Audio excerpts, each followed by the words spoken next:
Merci, Monsieur le Président. Tout d'abord, je tiens à remercier moi aussi le travail formidable qui a été fait par Madame le rapporteur et tous les collaborateurs qui ont été à nos côtés constamment, qui ont fait un travail formidable. Alors, ce texte a donné lieu à des débats passionnés et multiformes. Nous avons cherché constamment des équilibres, parfois bien difficiles à trouver, avec cette impression constante de nous trouver au chevet d'une sorte de géant entravé dans ses excès et ses contradictions.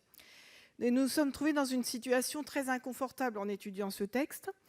Il fallait que nous ayons à la fois un œil sur la planète, et là il y a urgence, un œil sur les producteurs, avec les considérations économiques, il faut bien le reconnaître, ont constamment pesé dans les débats, et c'est bien normal, ce n'est pas un tabou, et là il faut un peu plus de temps pour s'adapter.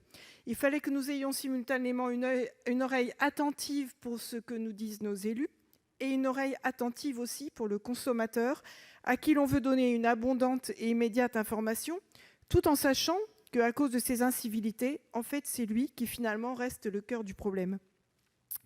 Alors, grâce à ce texte, Madame la Ministre, nous avons fait quelques pas.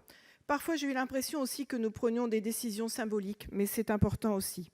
Dans sa majorité, le groupe Union centriste le votera, tout en gardant en tête que l'économie était il n'y a pas si longtemps spontanément circulaire et que la question du gaspillage ne se posait même pas.